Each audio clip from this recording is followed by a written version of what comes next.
almost wasn't even going to do this tonight. Only for you guys and gals do I live stream tonight.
When will this heat go away? I hate to admit it, I'm almost ready for fall to come.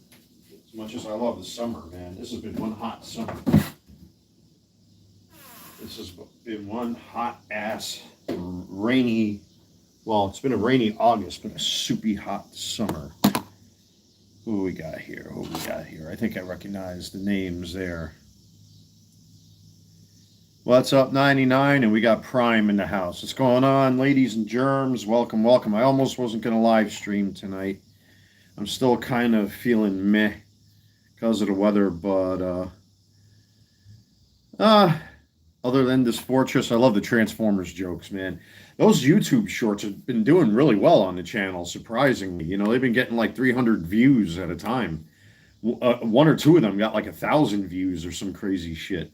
I actually have, I still got Turbo Man and Starscream set up right there, as a matter of fact. And I got Hot Rod and Kranix sitting on my bar stool right there, getting ready for the next YouTube short that I want to upload. I got a goofy idea with those two.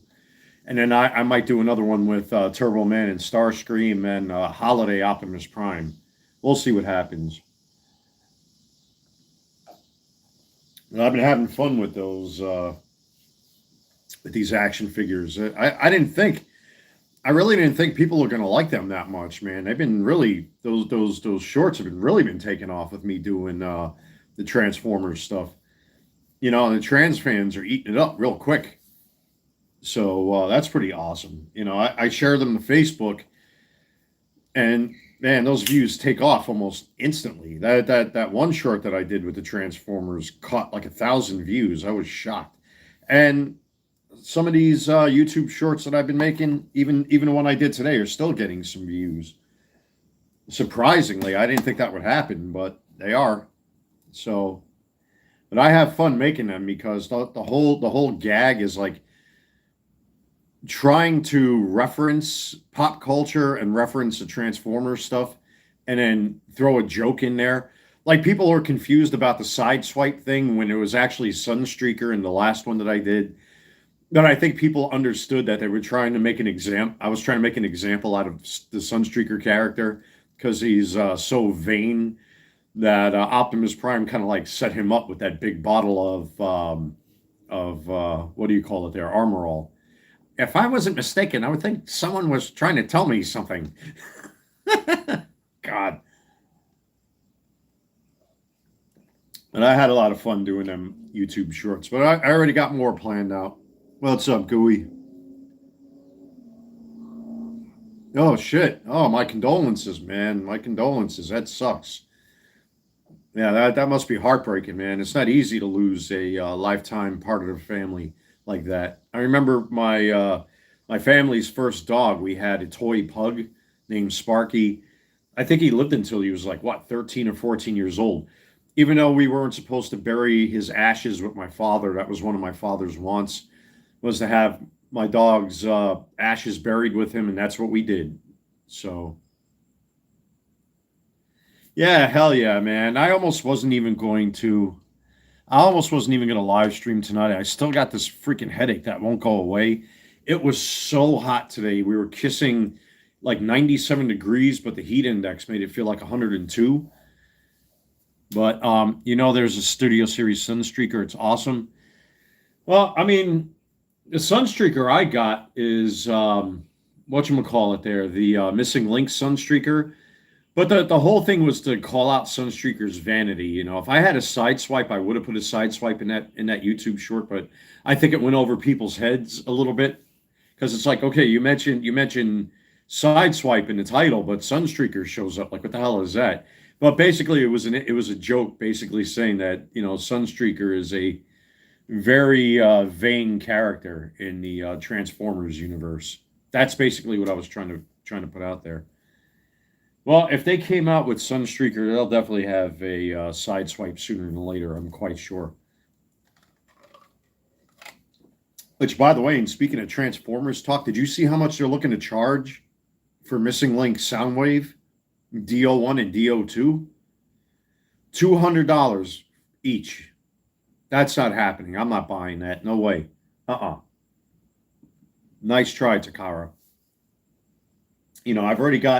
I got Studio Series Soundwave up there, and I got the Walmart exclusive 40th anniversary Soundwave. There's no way I'm buying another one. Not for $200, man. Hell no. That's almost exactly what Ultra Magnus cost me. No way. Yeah, I used a Missing Link figure in that YouTube short. Yeah, most people were kind of like dumbfounded on Facebook, like, wait a minute, why is Sunstreaker in the video and not Sideswipe? When you mentioned Sideswipe, it was basically to call out or pay homage to the vanity. Hey, look out, you're going to get dust all over my brand new paint job. Don't scratch the paint. Like, he always had that weird vanity about him. I figure it'd be funny to like make him really stick out a little bit. So, but I think most people missed a joke in that one. I think a lot of people did get it though, but there were one or two people on Facebook that were like, what the fuck does that mean? So, but yeah, this one with the Turbo Man doll was kind of like mediocre. I mean, it did get over 300 views, but I don't think most people got the joke with that one either, because Turbo Man was the most wanted doll in the movie. And in reality, everybody's clamoring for Studio Series Starscream, so why not bring the two worlds together and have Turbo Man go after Starscream? Everybody wants Starscream here. You got to have him. So why not have Turbo Man go after Starscream? Now he's going to bring him on the Turbo Man Jr. so they could do the pumps. They could do pump-ups. They could do the push-ups and the sit-ups here. God. I still got my Arnold Schwarzenegger voice, man. I mean, the other voices I kind of have to force out a little bit.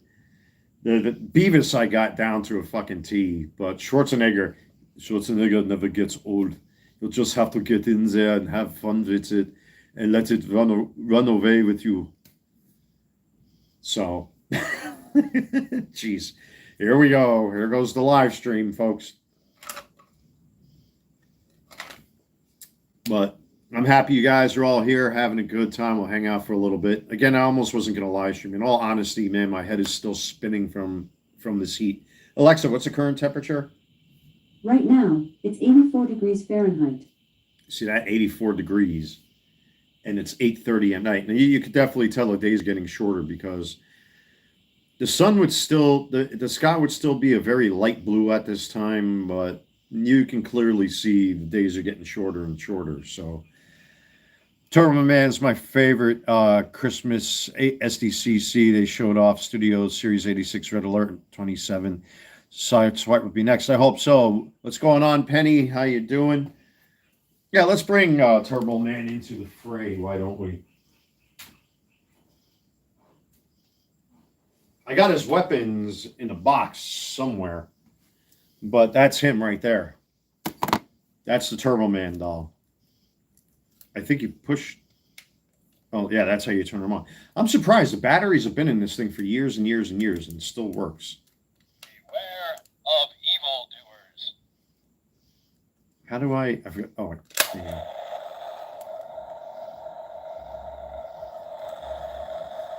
Good work, Booster. Beware of evildoers. Oh God, this thing is so cheesy. I had to get them for just to put them under the Christmas tree since it's so goofy. I have a very pop culture. I always like having pop culture decorations underneath my Christmas tree. It's the only reason why I bought that Turbo Man doll in the first place.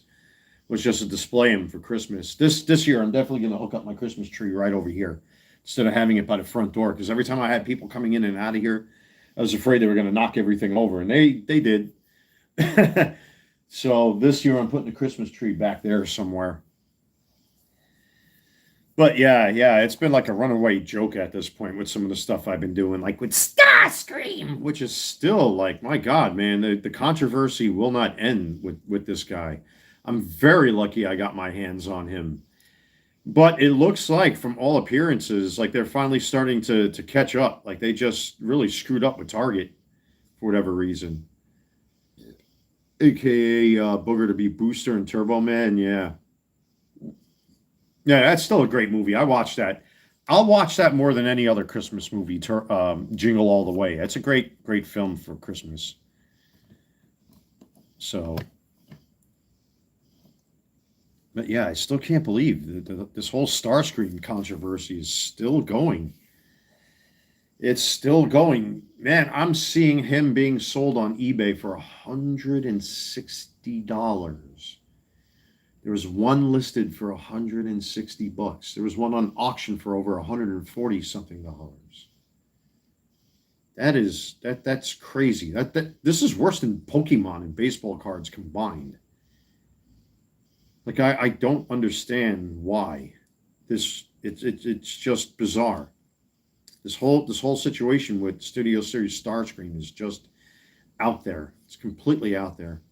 How can people be so stupid to feed scalpers money like that? I'll tell you where that's coming from. That's YouTube content creators and absolutists that must have. I mean, give it a little time. I mean, I'm fortunate that most of these sought after Transformers like Hot Rod and Starscream here, I was able to get my hands on. But, well, then again, the Hot Rod was just a teensy bit more difficult to come by because I had to order it from Canada. But I do have to make a correction, though, because I mentioned I paid $30 in tariffs. I meant to say $13 in tariffs. I have to correct myself. Because I know I mentioned that in a video recently. I never got around to correcting myself, but it was $13 for the tariff to import it here from Canada. So, but you got YouTube content creators that want to make that sweet, sweet YouTube money that must have this to review. Otherwise, their channels don't go anywhere. Meanwhile, for me, whether or not I get views on my videos or not, I really don't care. I still like making these videos.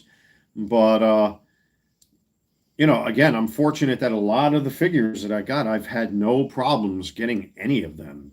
And at least I didn't have to go out into the wild to search for a lot of my figures. Some I got out in the wild, some I didn't. But, like Big Convoy, I got out in the wild. But then again, that's Beast Wars 2.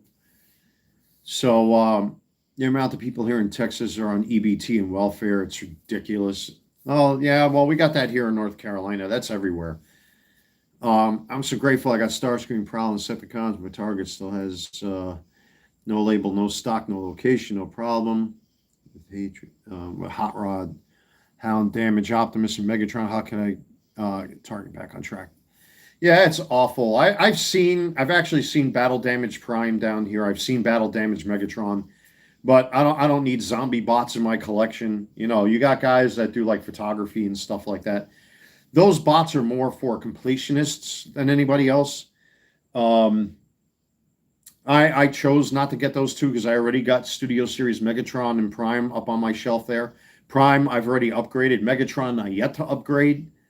I see they got gap fillers and shoulder extenders and a brand new fusion cannon for him and all that stuff. But Yeah, I don't want to get the zombie bots. I have no room for those up there, and it's kind of morbid. You know, when they came out with, I believe, who was it? It was Brawn and Ironhide and Prowl that were battle damaged in a set or something. I'm like, why, Hasbro?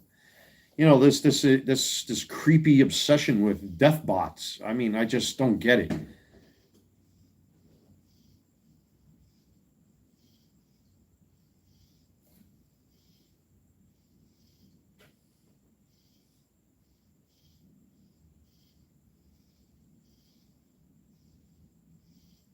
That was weird.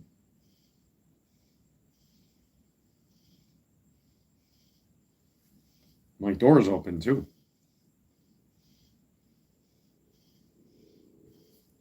You all heard that on camera, right? I'm sure you did.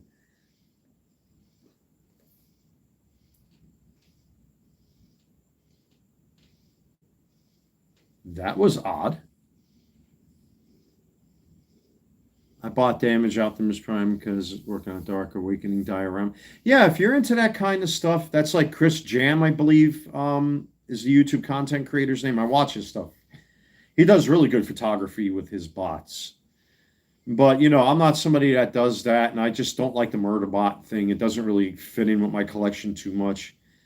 But you know, if I did get them, it would be more for the YouTube shorts I've been doing now. But for the time being, I'm sure they're going to be easy to find and end up on clearance sooner or later. But yeah, I really didn't want to. I didn't want to get the murder bots. I'm just like, I don't know. I don't know. Well, as ghosts, well, I mentioned that in my most recent video today about Starscream right here. You know they're going to be coming out with a clearer version of this guy. They have to. Eventually, they're going to come out with a clear version of him. I could definitely see it. So, but you know, at least people are finally getting their Starscreams. You know, I've been seeing a lot of photos on Facebook where there's shelves and shelves and shelves of Starscreams finally being released. So I don't know if it was Hasbro or Target or just a combination of the two. They really screwed this one up, man. They screwed the pooch. And now all of them, the true scalpers, not yours truly, of course, but the real scalpers and flippers, they're going to lose out because now they bought them Starscreams for nothing. And good, let them sit on them. Just like with sneakerheads, I'd buy up all these shoes. That's why sneaker culture died. Let them buy up 10 or 20 copies of Starscream. Go ahead, because when Hasbro keeps dropping these Starscreams on the public, they're going to be stuck with them. Nobody's going to buy anything from these scalpers, and rightfully so. Good. Man, my ears like really fucked up. Yesterday and today just been really weird health days because even today too I've been feeling really foggy. Yeah, see, a Ghost Starscream of this figure, of the Studio Series figure, I would love to get. That's one I would chase after because there's so much you could do with that figure. And there's so much you could fuck around with, you know what I mean? That if I were to do a YouTube short with him, there'd be all sorts of goofy stuff I can come up with a Ghost Starscream. But sooner or later they'll drop one. You know, listen, if they're dropping the Acid Seekers, you know, the build your own Acid Seekers or design your own or whatever they call them now that Hasbro's planning on releasing, and I'm sure they're going to come out with the cone heads. They're definitely going to come out with a Ghost Starscream. I can't see them not doing that. What is that?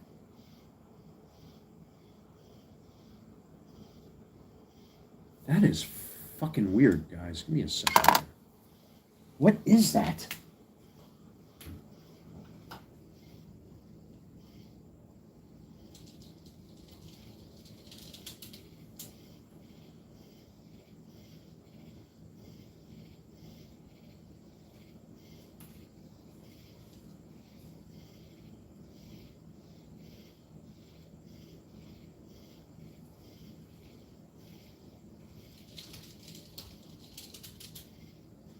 Weird. My neighbor upstairs, she's not outside walking around. My neighbors next door, the lights are off. There's nobody outside.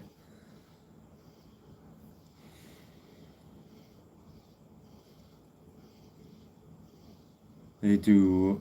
I want a Studio Series Octane to go with him. You know why? Oh yeah, Octane, my old friend. How I'm touched that you remember me. Let me help you straighten yourself out. no, no, no. Help me get revenge on Galvatron, who put me in this unfortunate predicament. Or something like that. I forgot the lines, but I think I got close to it. Trying to speak in a soft-spoken Starscream is actually harder than you think. It's easier to do it this way. But when you speak like this, it gets very difficult. You have to bury your throat in your tongue and literally like suck your throat into the back of your mouth to do a Starscream voice. That go, by default, that's Cobra Commander too, Chris Latta. But yeah, I would love to get me a Ghost Starscream because there's so much goofy shit you could do with it. I can think of about maybe 10 or 12 skits right now for YouTube shorts I could be doing.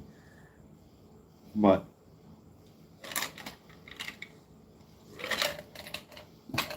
Starscream, you are a dead mechanism.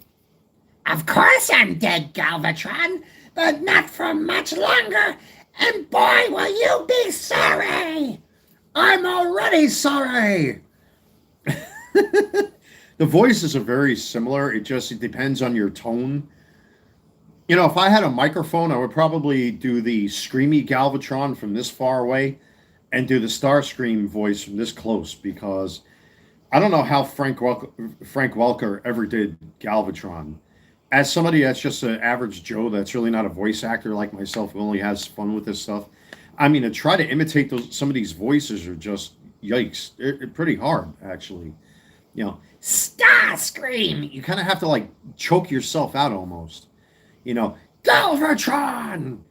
You kind of have to give it a little bit of Megatron with a little dose of Starscream, and come to like a middle road with the two voices and kind of mash them together. I can't really explain it, but then again, I'm not a voice actor. I just I'm a YouTube guy. I'm nobody. But it's fun. It's fun trying to do it. Like my Optimus Prime sucks. In some cases I can, but when you get down to that low voice, I just can't do it. But the easy one, of course, is Bane. All you have to do is just stick your mouth into a glass and then roll with it.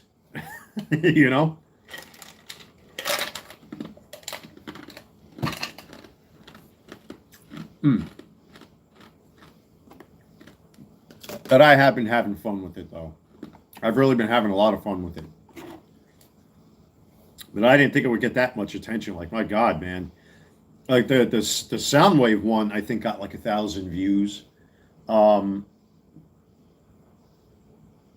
most recent one, I think the Optimus Prime one got like 1,000 views as well. That's insane, man. And all I am is some goofball just making up bullshit on camera. But hey, people love it, man. And I have fun doing it. It's a nice departure from the rest of the stuff. Oh, Bane? Hello, Mr. Wayne. We will take your arsenal. We will need it. It's just a very strange, weird voice. Because it could actually double as Jean-Luc Picard.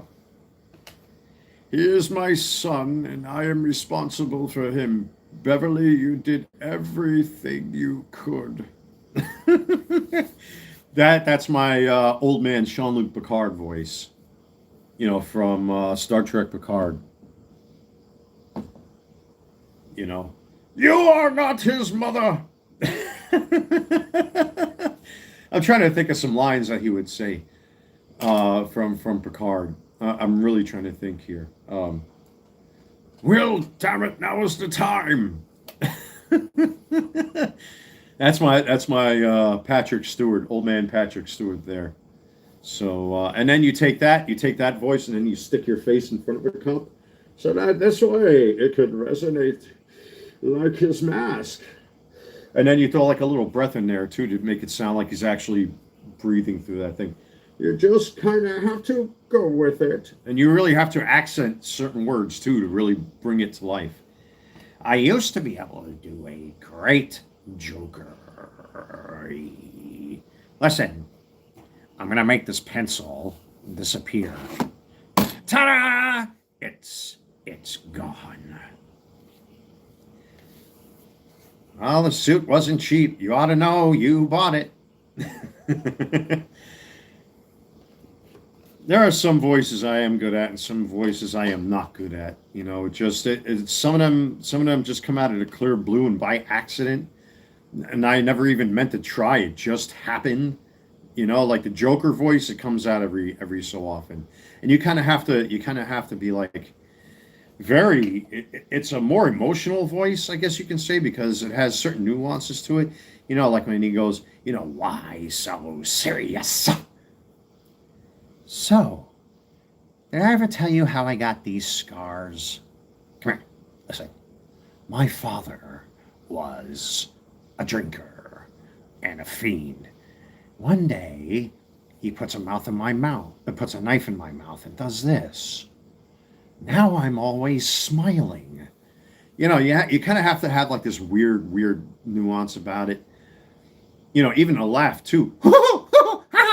You know, like you have to have like this weird goofy laugh as well on top of it. I like that. A little fighting you. Well, why don't you just take off your mask for all of us to see? Yeah, the Joker's a little bit of a weird voice. I've done my Beavis and Butthead. I think I've done my Beavis and Butthead on camera. Hey, Beavis. Yeah, what? Are we on like TV or something? I don't know. What? Ow! Damn it, Beavis. Is that a TV? Yeah, whoa. Yeah. So that's like the extent of my Beavis and Butthead. Like I can do the whole cornholio shtick. I think I've done it on camera once already. But even that's a hard voice because it's kind of like another form of doing Starscream where you have to like really force your voice to go, I am the great cornholio. I need tippy for my bunghole. I am the great tippy man. Give me yeah. Are you threatening me? Give me your tippy. That's like a super hard voice. And that's the one that would burn out my voice the most if I'm trying to do that in front of friends and stuff like that. It's goofy and it's fun. You know, I'll do the, what's his face from Trailer Park Boys and try to like push my chin out. Yeah. Oh, yeah. You know, like all that kind of stuff. And after a while, like my voice dies. I mean, a lot of their voices are really hard. I don't know how like Chris Lotzer and Frank Welker, Peter Cullen, you know, can get that going for years and years and years and years. Even what's his face that used to do Batman from the Batman animated series before he passed away, he was a truly original Batman. Like any Batman that he portrayed fit in with the voice that he contributed to the character. I forgot what his name is, but like I said, he died recently too. I can't think of his name. He always did a great Batman. A fantastic Batman. And he had that nuance about him too. I can't think of his name. You guys would have to fact check me on this one.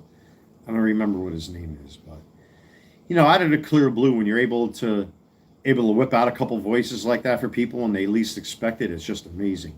Of course, with Freddy, bitch. Oof. That one got mixed up with a hiccup. Excuse me. Picard series 1, I liked all 3. You get 2 is good, 3 was awesome. Got more out of it than you. Thanks to Anika. 7 of 9. Yeah, I got the Enterprise. I think I showed it on camera. I got the Enterprise G sitting right there. I finally put it back in its stand. It's grown on me.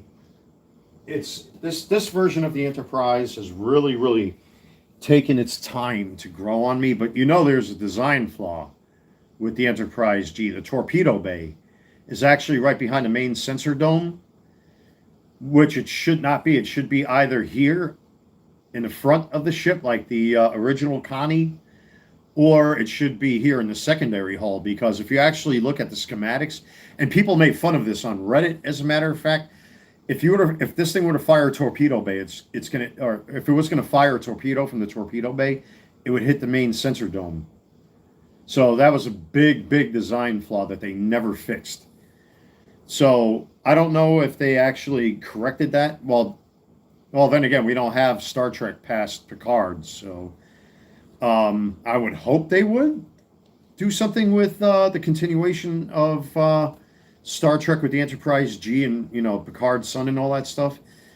But yeah, when it came to the Enterprise G, the torpedo bay is literally right there, and it would literally, if they would fire a torpedo, it's going to hit the main sensor dome. Yeah, check it out. It's a big joke on Reddit, as a matter of fact. There are actually schematics that will show the torpedo firing like this, like in a square pattern to avoid hitting the sensor dome. It's goofy, and you really don't even see the Enterprise G firing its forward torpedoes like almost exclusively from the front of the ship, and I think that's why. Because of the design flaw, I would think that the torpedo bay should either be in the saucer section or should be here on the secondary hull, but not where the refit Enterprise had it, which was right there on the neck. Check it out. Look it up on Reddit. You'll see it on Reddit. You'll see some of the diagrams that people made on there as a joke. So it literally fires in this pattern, at least according to the people on Reddit. I know Reddit's like a cesspool of shit. But if you really want to nerd out on Star Trek, they actually make some good points with a lot of things on Reddit. And that happens to be one of them. That the Enterprise G could not fire torpedoes directly from the neck like it was designed to, because it would hit the sensor dome. So it would have to go voop. It would have to throw a curveball. Voop. Voop. Which is funny. But it's still a nice looking ship. This is the one from Fan Home. Oh, man, it took me forever to get one of these, because they would sell out. And the problem with these is that they would be flipped, of course, for 2.5 times what they're worth. I think the ship was, what, $75 retail, something like that, plus shipping. I think mine cost $99 altogether. It's not a bad ship. It's very detailed, very Eagle Moss-like. But I like it. I think it's a nice looking ship. So very detailed, just like it should be. It's got the sensor bands on the front, which is cool. What happens to Chakotay, I like to know. Well, don't forget, if you actually watch the final episode of Voyager, when future Janeway comes back in time, I think they call it Endgame, like the Avengers. Janeway goes back in time, steals the Klingon time displacement stuff, whatever, blah, blah, blah. She comes back with the blade of armor and transphasic torpedo technology. Present Janeway didn't like the fact that future Janeway lied about going into a Borg corridor and all that kind of stuff. A very interesting episode, but Chakotay was saved in that episode. So, but yeah, I mean, there's still so much Star Trek that can be written from the old timeline. I don't know why they did the first and second seasons of Picard. Again, politically speaking, I fucking hate those 2 seasons. I can't stand them because it's just like politics in your face. Picard is supposed to be Trump, of course. Then they throw the whole black thing at you with Guinan, and it's just, it's getting preachy. The illegal immigrant stuff, getting preachy. But once they went into season 3 and they got back on the Star Trek again, that's when I started watching it. And I kind of dipped my toes into Picard a little by little when it came to season 1 and 2. And I just skipped through episodes. I thought the whole thing with Q and Picard was kind of dumb, made no sense whatsoever. But season 3 was awesome. That was Star Trek. That's what Star Trek was supposed to be, a good story. And it gave us the Star Trek Next Generation movie we never got. So, but besides all that stuff, I wouldn't mind seeing a 7 of 9 TV series. I mean, why not? Why not? And then you got Picard's son now as as an ensign. I really think they can develop that into something. I would say they should explore the planets just outside of the Delta Quadrant and explore heading that way. I mean, minus all the wormholes and all that kind of stuff. I think they should take it right to the border of the Delta Quadrant. I mean, you got the Alpha, Beta, and Gamma quadrants. I can't see why not, you know? So now that we know that the Delta Quadrant's out there, let's fill in the blanks in between the two. With similarity to Kirk's refit nacelle design. As a matter of fact, I happen to have the Corgi version of that. I do have the Eagle Moss one. It's not really accurate. But the Corgi ship, I have the refit Enterprise. And I reviewed this on the channel too. This thing's a really nice model. The Corgi refit. They did release the 1701A, which somewhere down the line I will get. But this is my all-time favorite Enterprise right here. And to scale, they're well, I don't want to say they're close, but the Enterprise refit should be just a little bit smaller than this. I believe the Enterprise Constitution class should be, I want to say, a little bit longer than the warp nacelle of the Enterprise G. But regardless and despite that, hey, on any shelf, these things look amazing. This starship just looks fantastic. You can't go wrong. Amazing, amazing starship. Very detailed, very accurate. You see where the torpedo launcher is on this ship here? That's where it's supposed to be on the Enterprise G. But then again, if you look at the Enterprise G, straight on, the torpedo bay gets in the way of the sensor dome. Or I should say the sensor dome gets in the way of the torpedo bay. I just knocked over, what's his face here? Turbo Man. Ow! You kicked me in my head! I'm going to kill you! Come on! Let's do it here! Yeah, I love these Eagle Moss. Well, this one's Fan Home. This one's Corgi. And I do have the Eagle Moss version of this ship, the Enterprise A, but it's too inaccurate. And that one I might end up selling that one. I've been really debating whether or not I want to sell it because the shelf that I have as far as my Star Trek stuff is concerned, that top shelf right there, those ships are in what I call rough scale. Which means if you were to scale them as according to the TV show, they would be fairly close to scale with one another.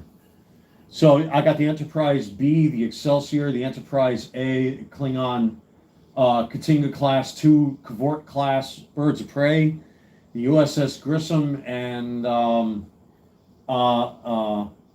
what do they call that? The Klingon. Oh, shit, I'm forgetting the name of the starship. So the Katinga Vorcha class battle cruiser. There we go. From Playmates from back in the 90s. And then that shelf is just random ships and other stuff. I got phasers up there. There's phasers. There's a 3D printed Klingon mug. There's another mug that I bought. Well, I bought it's actually a measuring cup. If you look at the threads about Star Trek, that the drinking chalices or mugs that they would drink out of, which is that guy right there, it was actually a measuring glass that they had to either black out or paint out the measurements on it. And that's what they used in the show, basically, is just reconstituted measuring cups. So, but, you know, you can see I got different types of phasers up there, different size starships, communicators, all that good stuff up there. And I still have a lot of Star Trek stuff to review. I mean, I reviewed this guy on the channel way back. I reviewed this guy on the channel way back. So let me put these back up on the shelf.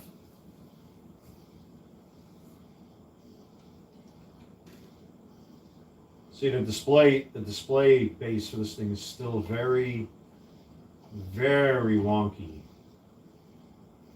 I want to be careful because I don't want to repeat what happened the last time. Man, lucky these things didn't break.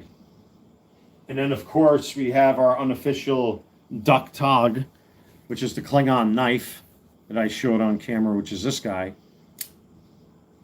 So it's roughly based off of the Klingon Duck Tog from Star Trek 3 and what was used in Next Gen and DS9. So I did sharpen this up a little bit. It's got a few scrapes and scratches on it, but it kind of gives a character. But it is sharp as hell. I sharpened it myself. So this is not a toy. This is a real knife, man. The only thing is that the grip on this thing and the hilt, unfortunately, is made out of this really soft plastic. So, yeah, look out. He's got a knife like I had an axe. Remember that whole bullshit? How them jackasses fell for it? And by the way, thank you to Big Mama for pointing certain things out to me in my last live stream. I am working on it. And I have passed it on to my mom. Monday, my mother is going to be making phone calls to her DC 37 attorney and see what can be done about this guy. She's going to get some legal advice free of charge. And she is a retiree. I'm thinking about doing the same with my union. You know, especially when it comes to my father. I've had enough, man. But because my father is my mom's widow, or she's a widower of my dad, I'm going to leave it up to her to see what she does. But Monday, most likely, we discussed it. She's going to give her lawyer in New York a call from her union to see what we do about this guy. Because it's enough. It's enough of what he's been doing with my dad.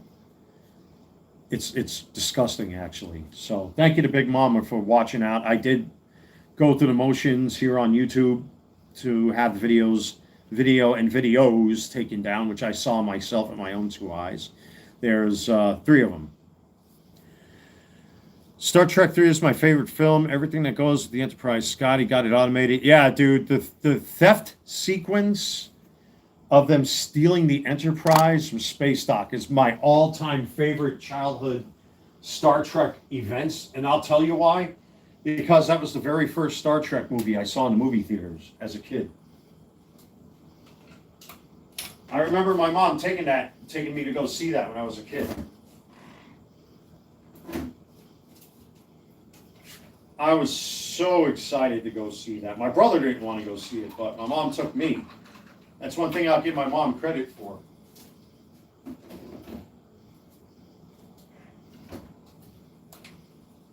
Seeing the theft sequence and watching the Klingon bird of prey decloak in front of the Enterprise after they reached the Genesis planet, man, that was fucking awesome.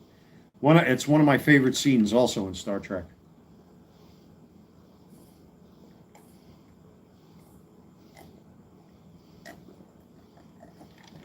Oh, God, is that good. Alexa, what's the current temperature? Right now, it's 83 degrees Fahrenheit. Wow, 83 degrees. Yeah, the sun's completely set now. Yeah, it's getting darker and darker, man. That means fall's right around the corner, folks. So, yeah, up on my shelf here, I got two Klingon drinking mugs. I got the Star Trek 5 and Star Trek 6 assault phaser. My favorite phaser of all time has got to be this one. Man, this thing needs to be dusted off. Man, yikes. You know what?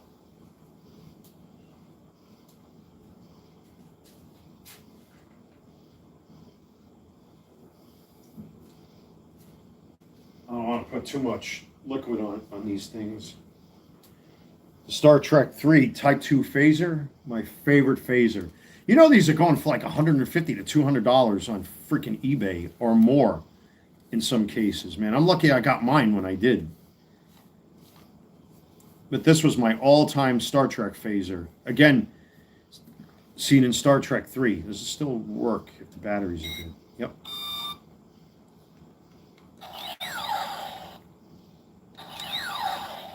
And of course it separates up on top. It's supposed to have a self-destruct. Figure out how to do the self-destruct. Do I push both buttons? I don't remember.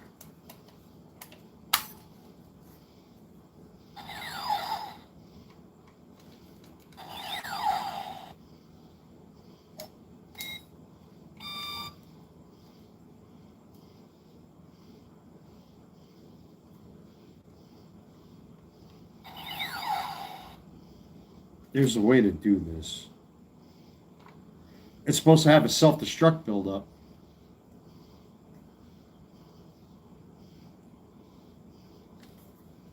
And I love the fact that it does that. It's on hot standby. You see the lights blinking up and down like that?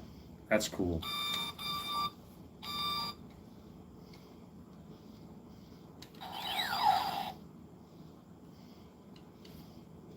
But yeah, this was my all-time childhood phaser.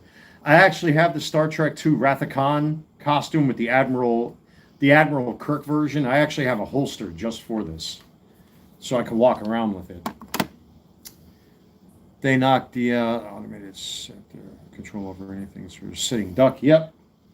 Somebody's reciting them movie lines. Yeah, the old school Star Trek movies, except for Part 4 and Part 5. Part 4 was goofy with the whales. Part 5, William Shatner, I don't think knew how to direct a movie for his life, because that one was just all over the place. Star Trek 6 was awesome. I think Star Trek 6 was directed by David Wise as well, if I'm not mistaken.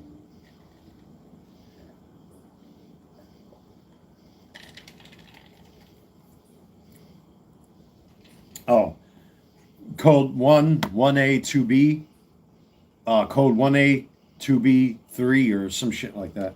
Code 1, 1A. This is acting science officer Pavel Chekhov. Destruct sequence 2, code 1B, 2B, 3. Let me see here. So that's the Star Trek 3 Type 2 phaser. Now this one's a little controversial because Playmates released it, but it's severely underscale. That's the assault phaser from Star Trek 5 and Star Trek 6. Now the problem with this phaser, it's not just the fact that it's underscaled, is that they put the sound effects speaker on the right hand side where, you know, most people are right handed. So if I were to turn it on, if the batteries work, which I don't think they do. Uh-oh, that's not good. That's not good at all.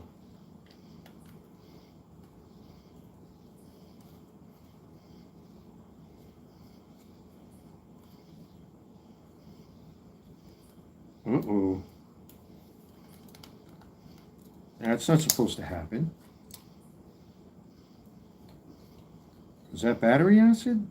I hope not. No.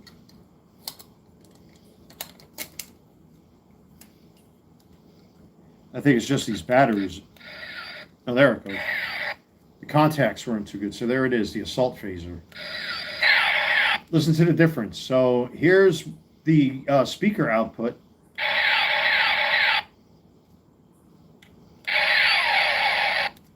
And then, of course, you got the shield that comes out like that. But this thing is underscale. It's actually supposed to be much bigger than this. But that's where they made the mistake, is that they put the speaker on this side when it should have been on this side. So now, if you're right-handed, you can't hear it. But now, if you kind of lift your hand up, it's a mess. Still a cool phaser, but they definitely dropped the ball on this one.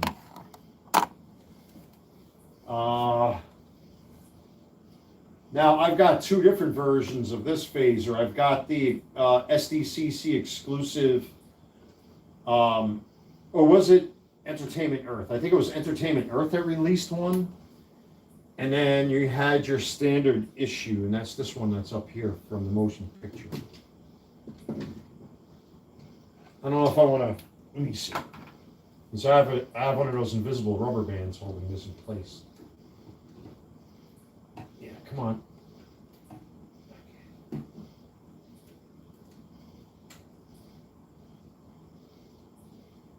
So, if I remember correctly, the one with the triggers from Star Trek 3, and the one without the trigger is the one that's from Entertainment Earth, which is the motion picture version. So this is the motion picture version of this phaser. Also, you know, the front portion comes off, magnetizes right back into place. Then you hit your settings.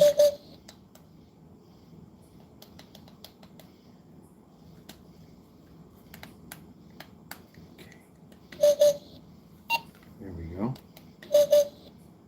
So right now it's in hot standby, and then you go through your phaser settings, 2, 3, 4. Now after a while, if you let it sit there, this should phase back and forth also. There you go.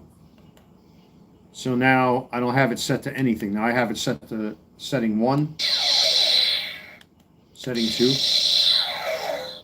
setting 3, setting 4, which is maximum. So that's the exclusive. I think it's Entertainment Earth that released this one. And this is your standard run-of-the-mill Star Trek II phaser because it's got the trigger post on there. It's the same, basically the same phaser, just aesthetically it's slightly different.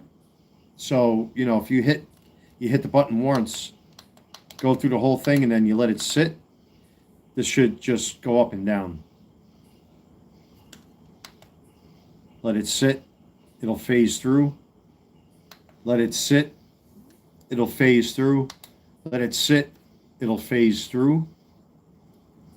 And then when you're ready, 1, 2, 3, 4.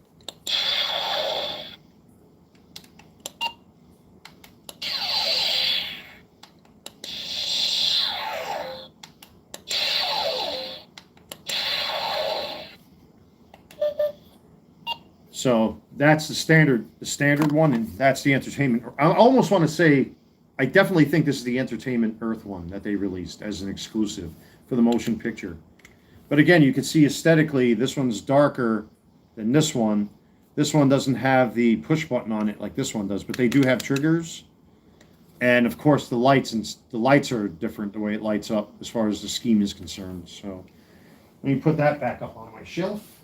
I still need a display stand for this one phaser here, because one day I definitely want to redesign the way I have all my stuff up here on the shelf, because there's, you know, I'm starting to get bored of looking at it the way it is, to be honest with you folks. And these shelves really need to be cleaned, man, like bad.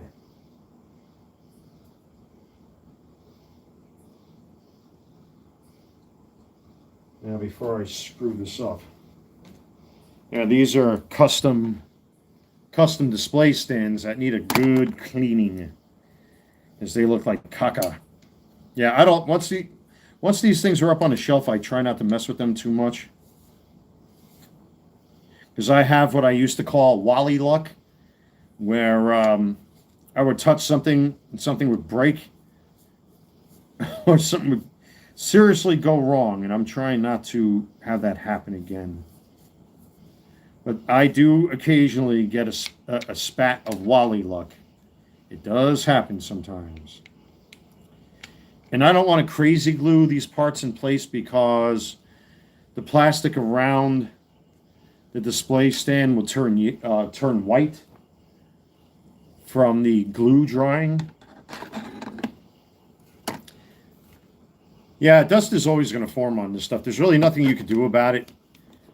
You know, I can moan and complain about it all day long. It's going to happen, unfortunately. That's just the nature of collecting this type of stuff.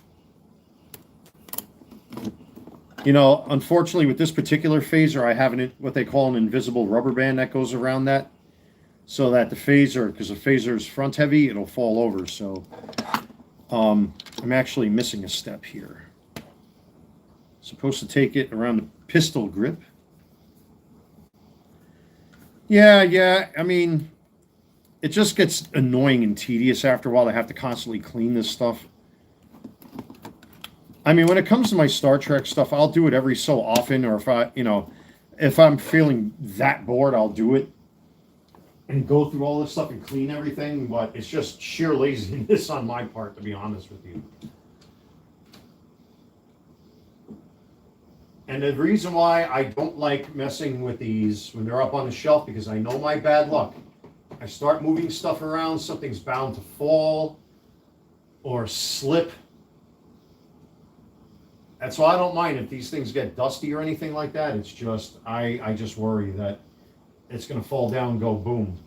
Here's the classic phaser, which I had to replace parts on this thing because it wasn't working properly.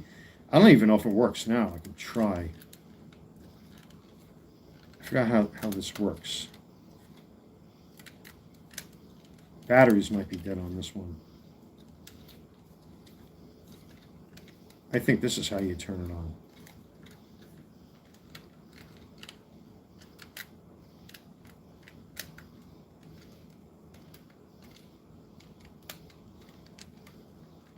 Yeah, the battery's long since dead on this guy. Well, I could have showed you this, unfortunately, but I'm hitting every knob and every dial. I honestly don't remember how this phaser works. I know I had problems with this phaser. I had to actually take 2 different phasers and do a rebuild on this thing. Was it here that I had to turn it on?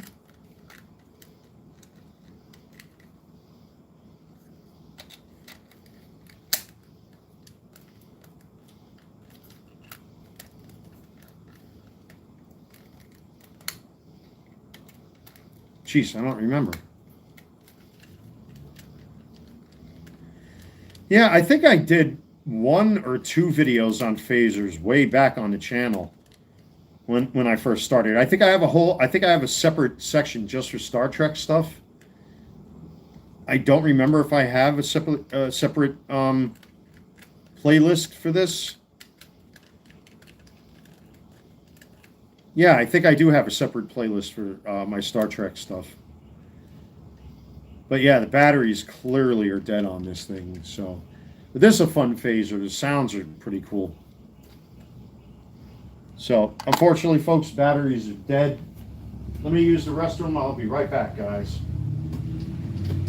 I'll take some other collectibles off my shelf here and show you.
All right.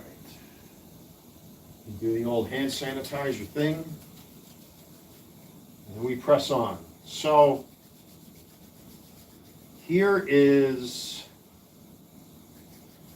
a Klingon mug, which is not really a Klingon mug, but it is a Klingon mug. So I bought a bunch of these on Amazon. I think they were like $9 each. But if you look at the threads, essentially what these are measuring cups. And in some scenes of Star Trek, I think in the Next Generation mostly, or in Deep Space Nine, I forget. You see those markings on there? From far away, you would think they were Klingon, but they're not. They're actually measurements. So the way I got it to look like this, I believe I dunked it in bleach and let it sit overnight for 24 hours to get it to look this color. It was bleach and baking soda that got it to look like this. I would not drink out of this thing, obviously, because of the chemical reactions that took place in it. This is more for display than anything. But you can actually buy officially licensed one and knockoffs of these mugs. But essentially what it really is just a measuring cup. And in some scenes, you can see these markings on those cups. If the Hawkeye would pick them up. Can I do the Klingon death call? Ah! I'm not going to do that now. My neighbor is going to call the white coats on me. Have me thrown in the tank. So that's that mug. I don't like that haze that's on my TV stand here. See, this is what I'm talking about. Once I start going, that's it. I should really do this tomorrow. You know what? I'll mess with this tomorrow. Anyway, and then there's this mug that's 3D printed out of plastic. Again, I wouldn't drink out of this. I wouldn't recommend anybody drinking out of that. That's more for display than anything. Not too bad. I got this on eBay for like 20 or 25 bucks or something like that a couple of years ago. Not too bad, not too bad. I think I showed these on camera a long time ago. I don't think I ever did a review of these communicators, but I'll show them to you guys anyway. So this is the original series communicator with the real brass top on it. This is from Diamond Select. They had all different kinds of versions of these, but there you go. Right here, Captain. Scotty here, Captain. Enterprise to Mrs. Spock.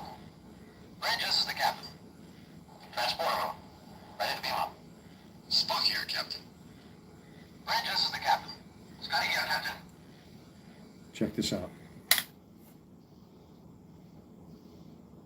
Did I do it right? Yeah, I did. Okay. I got a phone call. Captain, shall I beam down on our party? Mr. Spock, you will not take any provocative action until I arrive. Kirk out.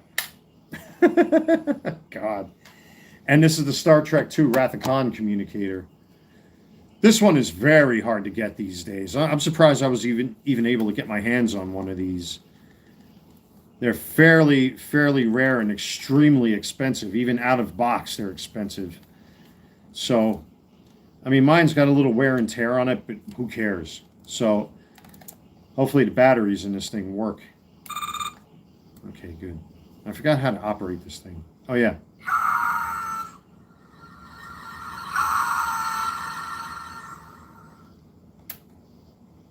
Enterprise. Spock here. Space Station Radio 1, do you read? Admiral, this is Spock. Sucker. You're gonna have to do your own dirty work now. Do you hear me? Do you? Khan, you've got Genesis, but you don't have me. You are going to kill me, Khan. You're going to have to come down here. You're going to have to come down here. I've done far worse than kill you. I've hurt you. And I wish to go on hurting you. Over up, Patchman. Aye, sir. You're on, Admiral. Hurt Enterprise. Spock here. Is that it? Space Station Radio Okay. 1, do you read? And then, of course, you got the classic.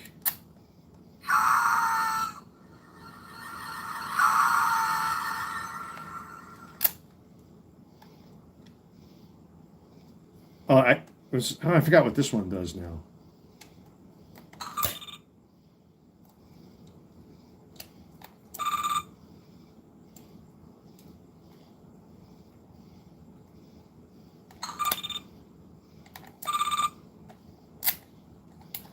And I think that's it. It's supposed to do something else. I forgot how it works. Man, 2010. This thing is 26 years old already. Holy cow. But they work. This one I had to rebuild, of course, because the original iteration of this communicator I really didn't like too much. So I married two of them together. What was happening was that this centerpiece right here wasn't spinning, so I had to salvage one from a used one and then just rebuilt this guy, because the one that the spinning mechanism came from was from a lower tier version of this guy. So I think I only paid like $15 for the original communicator and just gutted it and fixed this one so it worked properly. But so those are the communicators. So you guys got to see the phasers and you guys got to see the communicators and some of this.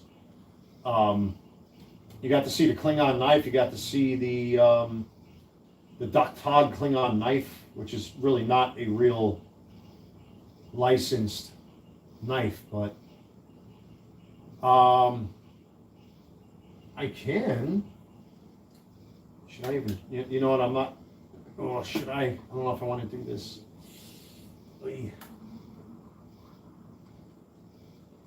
Oh, if I can get it out. Okay, there we go.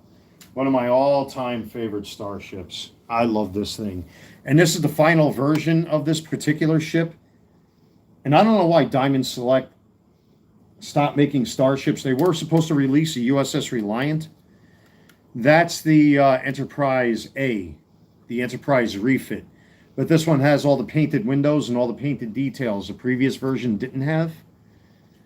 You could see the windows, all of them are painted in on this version, which is awesome.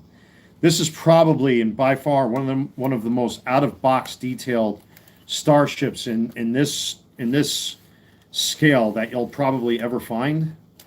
And this one's just a little dusty. Yeah, like I said, I really don't mess with these. I try not to take these off the shelves because one wrong move and they fall. That's that. Especially that right there. But yeah, I'll go through the sound effects with you. There's only one thing that's screwed up is that the paint on the bridge module is misaligned, unfortunately. But you really have to be looking to see that. My friends, we've come home. What's the matter, Jim? I miss my old chair. Engine room, we'll need all the power you can muster, mister. Let's see what she's got.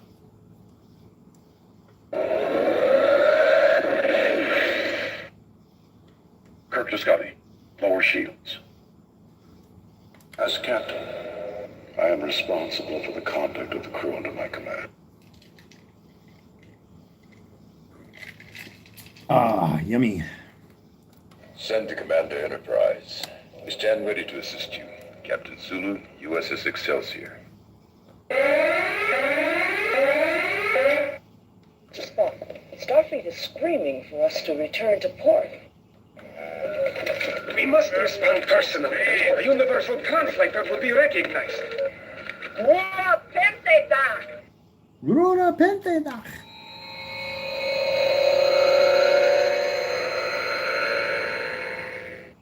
Captain! She's packing quite a wallop! Shields weakening!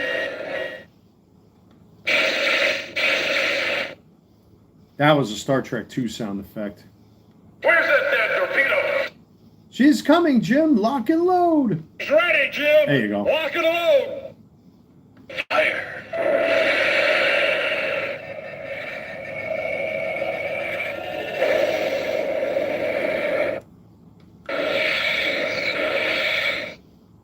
Once again, we've saved civilization as we know it. If I were human, I believe my response would be go to hell.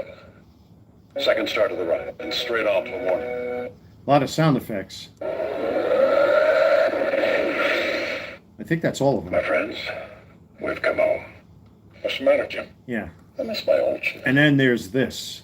If I remember correctly, you hold it down. And then you touch it. USS Enterprise, shakedown cruise report. I think this new ship was put together by monkeys.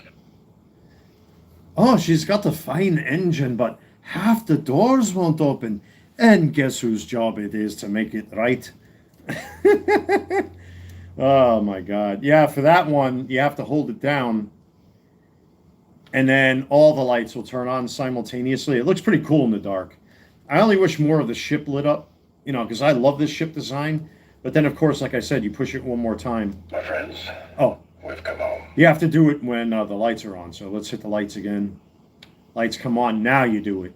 USS Enterprise, shakedown cruise report. I think this new ship was put together by monkeys. Aye, she's got a fine engine, but half the doors won't open. And guess whose job it is to make it right? Oh, Scotty. Now, here's the tricky part, getting it back up on the shelf without knocking anything over. You can do it! You can do it, come on, you can do it! Hey, I actually did it.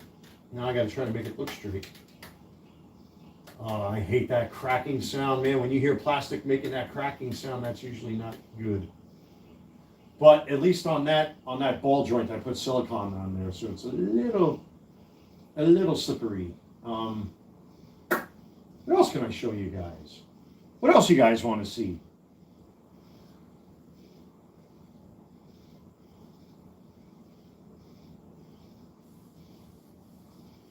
I could show you. I think I did a review of this guy on the channel a while back. This one too is pretty dusty. That's the what do you call it? The Klingon D7? Not the Klingon D7. The Klingon Katinga class starship, the XL version. I had 3 of these at one time. And I ended up selling them off because I didn't have enough room to display all three because I wanted to recreate the V'ger scene in a diorama. But these three ships, if you put them together, they take up a lot of space, which I just don't have, unfortunately. So I decided to keep the one. Just look at this thing. It's epic. And what's cool is that Fanhome reissued these to anybody that wants them. So this is just, these are just amazing, man. I love this battleship. Of course, this came from Star Trek, the motion picture, and then was seen again in Star Trek 2 with the what's it called, the Kobayashi Maru simulation, and then in Star Trek 6. And then, of course, you saw these in DS9 like crazy. And I think they made one or two appearances in TNG. But the Katinga is just epic. It's such an awesome ship. It really is. And this is the XL version of that.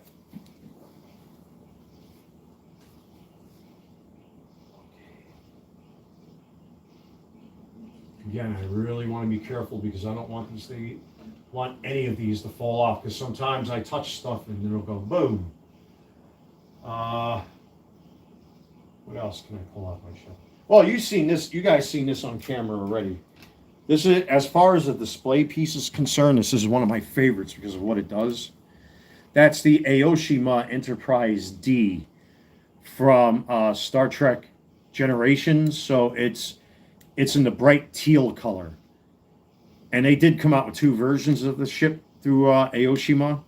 But what's cool about this, and this is one expensive starship, is that the drive and saucer section light up individually like this. It doesn't make any sound effects or anything, but the ship completely lights up. And it does do the saucer set. I'm going to have to get a strong earth magnet to re-energize these two magnets right here because they've lost their charge, basically. So, you know, you got to be careful. Every so often when I handle this thing, the saucer will pop off. But it's a beautiful, very accurate ship. It's extremely beautiful for an out-of-the-box ship. I wish they did this with the Enterprise refit or the OG Connie, but they never did. I don't know why Aoshima never followed up with this. But this is a great starship. When you see this at nighttime lit up, it's just absolutely beautiful. It's gorgeous. And what's cool is that you can display, which I got the display right there. You can display it separate or you can display it together like so. And it comes with a little shuttlecraft, and it comes with screw hole covers, which I never installed because I still intend to review that ship on the channel. Maybe I'll do a live review because there are little parts and things you have to insert here and there. So that's why I haven't fully finished that yet.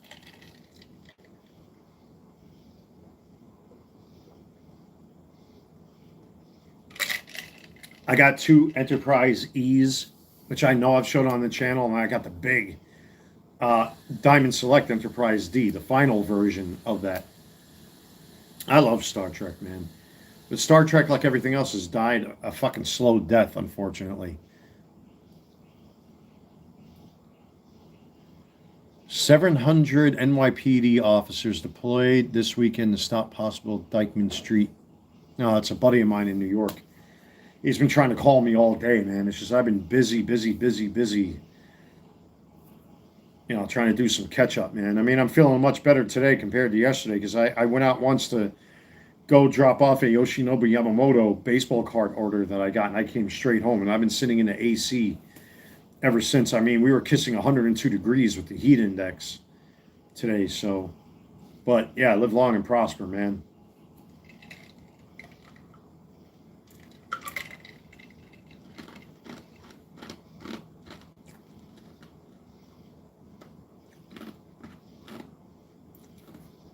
What's up, Ollie? I didn't even know you were in there. I wasn't even paying attention. My bad. Yeah, I love Star Trek. The modern Trek, again, man, it's been polluted with all this garbage and junk.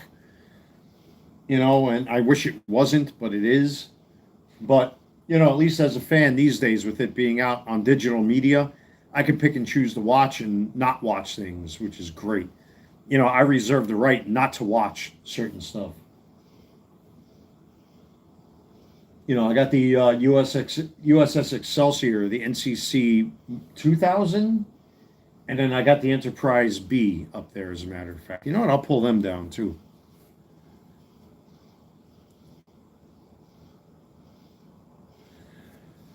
Well, I mean, the Enterprise D, just like any other Enterprise, was designed to be an exploratory, if I'm saying it correctly, starship. And then to make the massive change that it did with the Enterprise E was kind of a shock.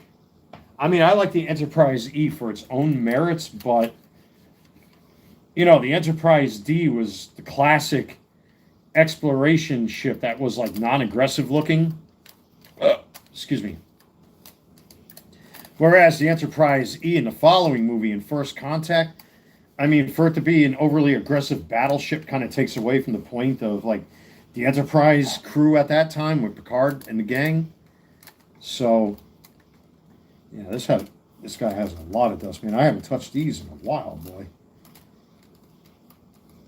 I'm gonna have to take some rubbing alcohol to the plastic. I don't even know if the batteries work. So this is there are two versions of this, if you were able to get them when they came out. So you had the NX 2000 and then you had the NCC 2000, which is Sulu's ship. There we go.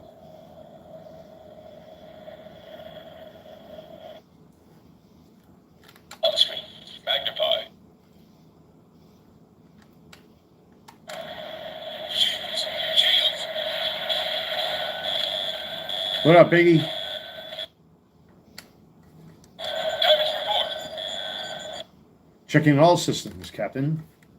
Don't tell me that was any meeting show. No. Engage.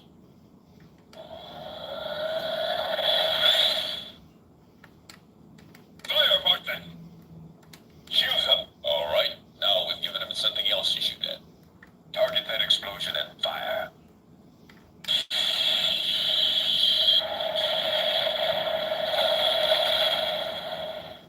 Nice to see you in action one more time, Captain Kirk.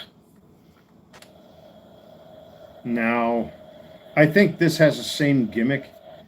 If you hold it down, Captain's log, There you USS Excelsior. Hikaru Sulu commanding. yeah, so that's as far as the gimmick is concerned. But yeah, that's the whole Enterprise B. I'm sorry, the USS Excelsior. I got the Enterprise B up there. So let me switch these up. I'll show you what that guy looks like.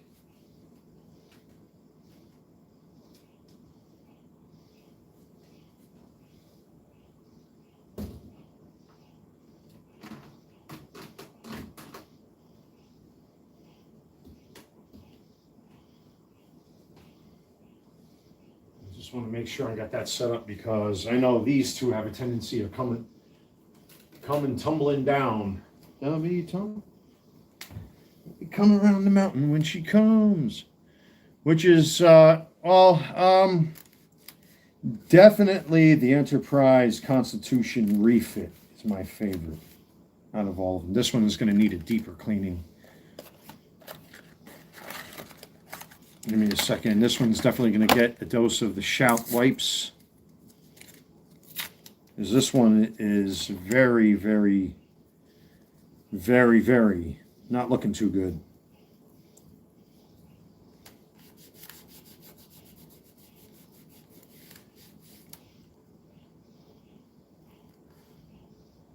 Oh, I thought it was taking the paint off. It's not. That's how dirty this thing is.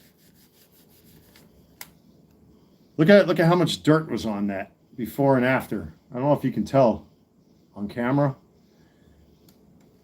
No, I don't have Voyager. I wish I had Voyager. Voyager goes for a lot these days too. The only Voyager that they made was by Playmates many years ago, and it actually had the nacelles that retracted and all that kind of stuff. So, wow, this thing was filthy, man. Holy shit. I didn't think this thing would be this dirty.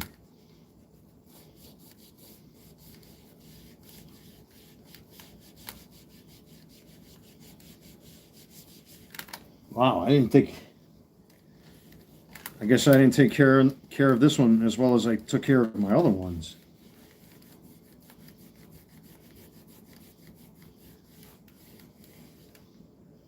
There we go. That looks a lot better.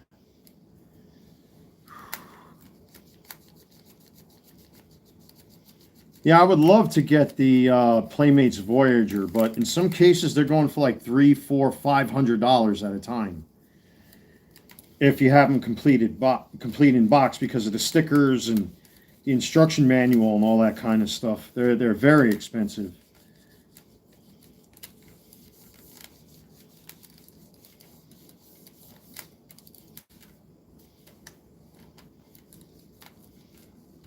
And, oops.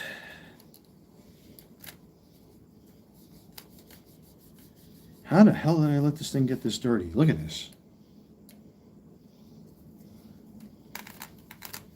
I did not think it would get that. I would let it ever get that dirty. But this one is much dirtier than the other ones. That's what she said. How the hell did I ever let this one get past me to get this bad? Wow.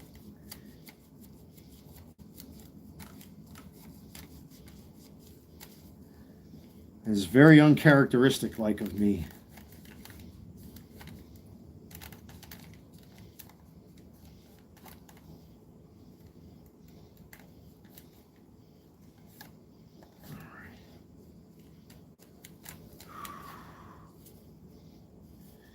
That's another good use for shout wipes, folks. Plastics.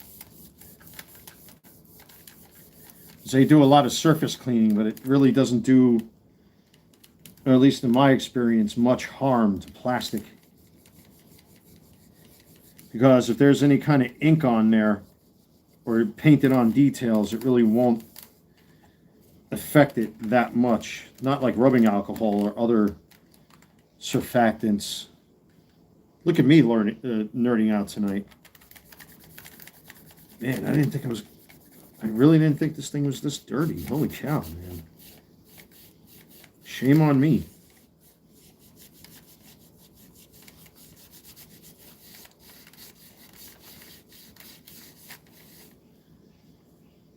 That's definitely looking a hell of a lot better, that's for sure. Them tree frogs are out in full force.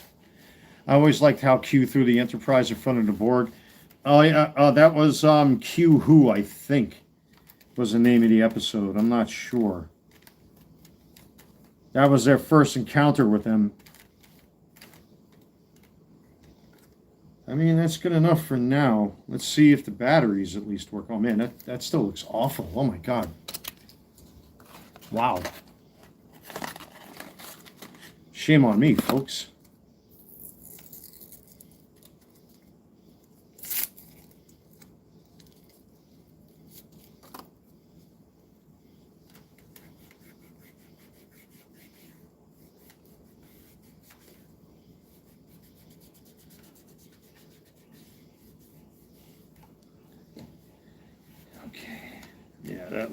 That looks a hell of a lot brighter and a hell of a lot better. I can't believe I let that get like that.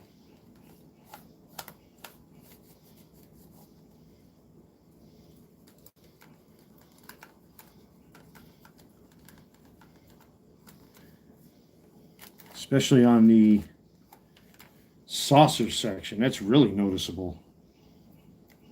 Wow, shame on me.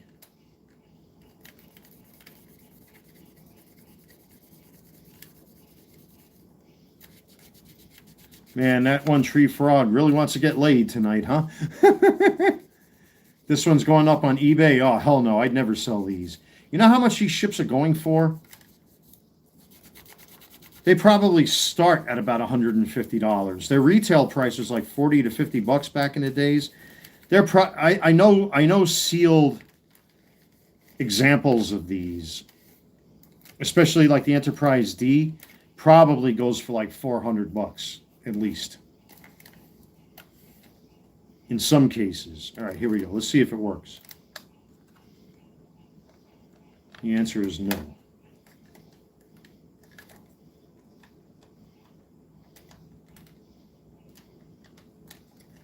Okay, we're gonna have to take care of that. Looks like time to commit some surgery on the USS Enterprise B. Where is my precision screw kit? That's not a good sign because I know all of these, including that one phaser that didn't work, have batteries in it. So if the batteries are dead in this, that's a bad sign because that can mean one thing: battery acid.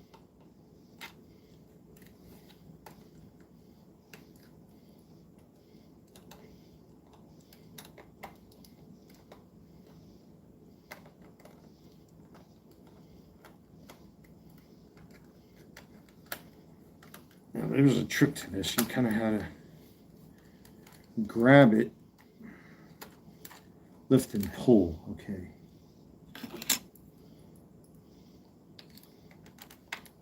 The whole battery compartment. Yeah. Oh, these things are super old. Oh my God, they still got the factory batteries in them. Look at that. Those are factory batteries. At least there's no battery acid on them. So that's good. And I do got AAA batteries in my bedroom. Excuse me, I'll be right back.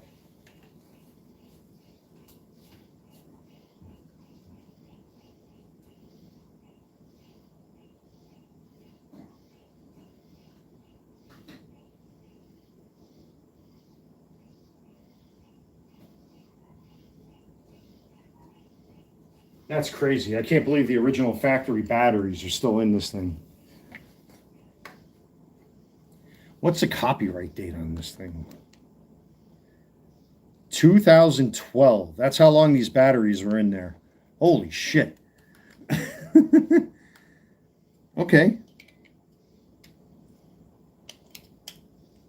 2012.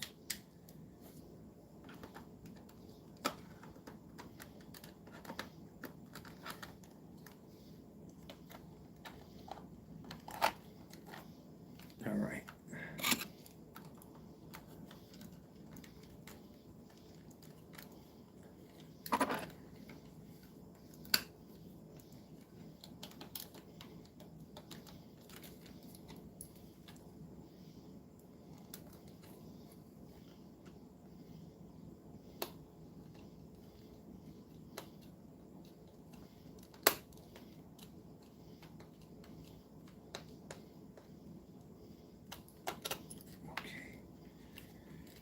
Well, that's that, I think.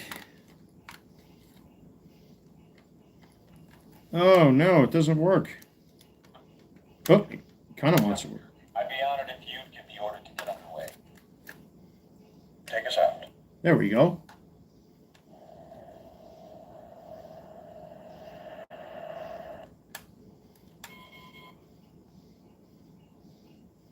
Helm, lay in an intercept course and engage at maximum warp. That's Captain John Harriman.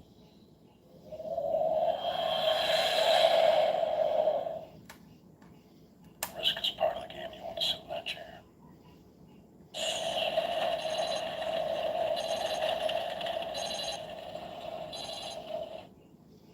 Activate main deflector. Damage report. You know what it is? I think I got some of that cleaner I'm Captain John Harriman. in between the gaps of the bridge here, where the sound effects take What would be place. the Enterprise without a suitable at the helm?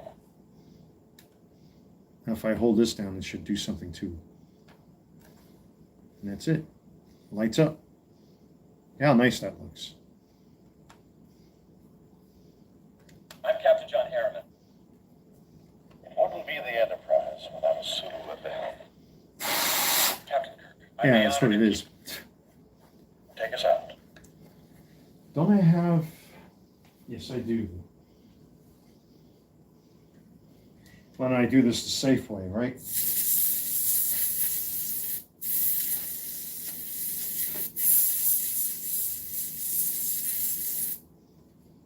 Oh, this thing is dead anyway. That's a lot better.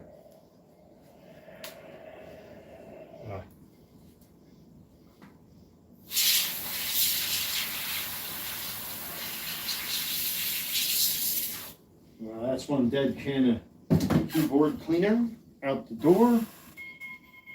But at least it works. Helm, lay in an intercept course and engage at maximum warp.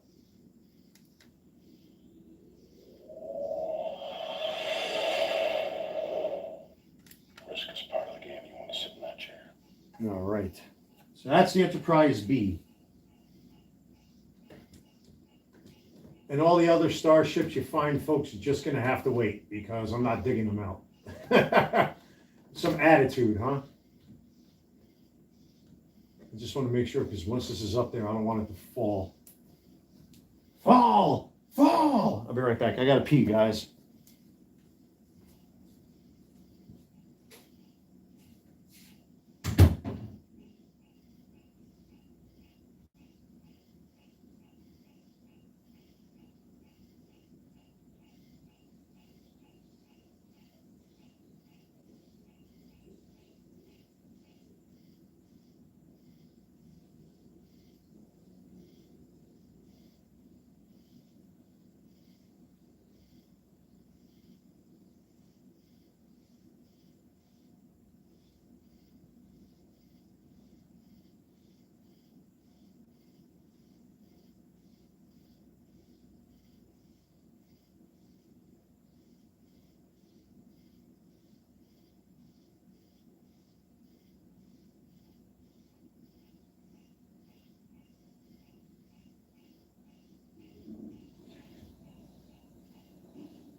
All right.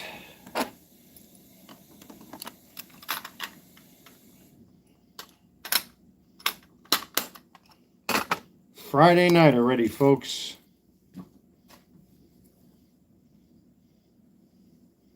Friday night already. Holy cow. This week went by quick. Before you know it, summertime will be over. I really didn't like Enterprise too much, I'll be honest with you, because there were so many plot holes and so many things they got wrong that it was like almost insulting to watch. Like the whole Klingon thing, and then they forced the Borg into it. The Borg really had no place being in Star Trek Enterprise. I mean, they really, really fucked up that storyline. You know, and just a lot of other things that were irritating and annoying. That it was just way too much of a departure from what we hoped it would be.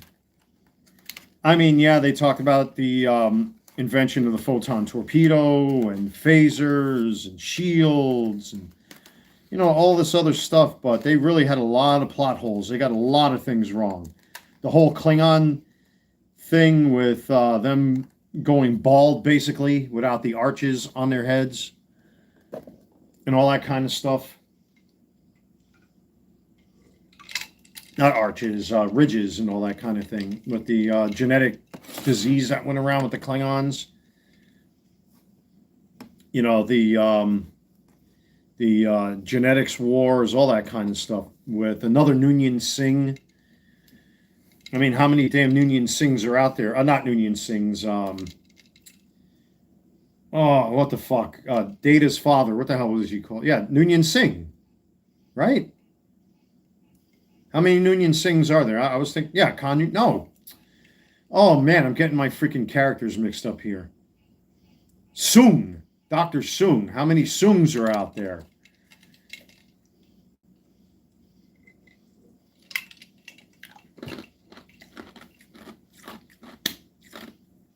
Bad Wally.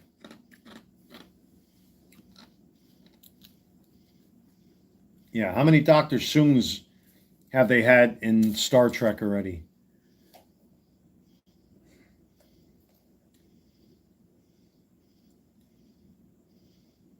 Well, they actually did make an Enterprise with without lights, but it was a con exclusive. It was like an orange or gold Enterprise C.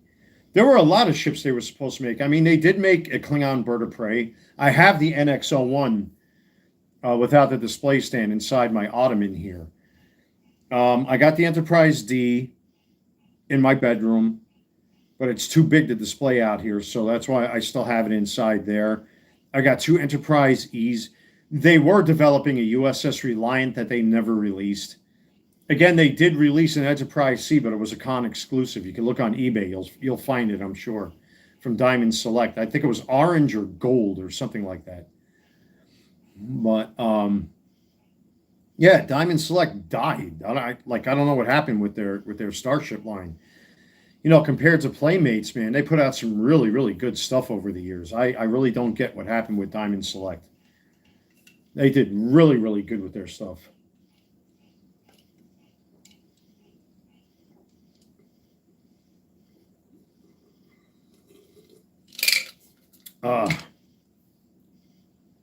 Yeah, I mean, you could still get the Wrath of Khan Enterprise refit, but I'm sure you're going to pay like $200 or $300.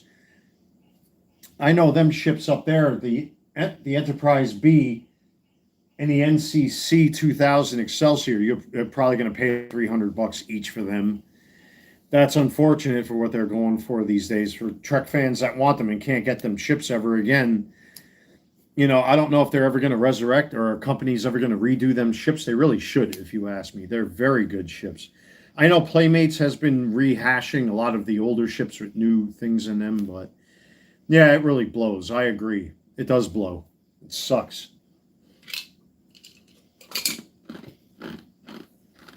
But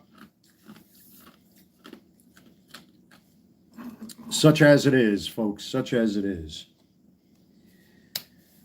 Well, I don't know about you fine folks. I'm going to call it a night, man. I've definitely had my fair share of nerding out for tonight, and there's plenty more nerding out to do, in the future. But thank you, everybody, for hanging out tonight. I deeply appreciate all of you, Penny, Prime, Biggie, Gooey, all you cats that always hang out here in the live streams on the channel here. Hope you all have a great weekend, a great Friday night. I'm going to watch some boob tube. Hopefully I can fall asleep. Normally, last couple nights I haven't been sleeping too good. I don't want to talk about that kind of shit. I'm having a good time, having fun, but thus as it must be, all things must come to an end. So I'm going to call it a night right here, and we will see what happens with the next live stream, folks. I definitely have a couple more ideas for these YouTube shorts, and we will see what goes down in the future. But you guys are always awesome. Live long and prosper. I love nerding out with you cats tonight, man. I usually don't show off my Star Trek collection like that. I do have a lot more stuff, but it's all scattered and put away. There's also stuff back in New York in my brother's house and in my sister's house that I have to get my hands on, but for right now, that's just a small piece of what I got. So take care, live long and prosper, enjoy your Friday night. I might live stream tomorrow. Let's see how things go. But I'll see you folks around, all right? Good night, everyone.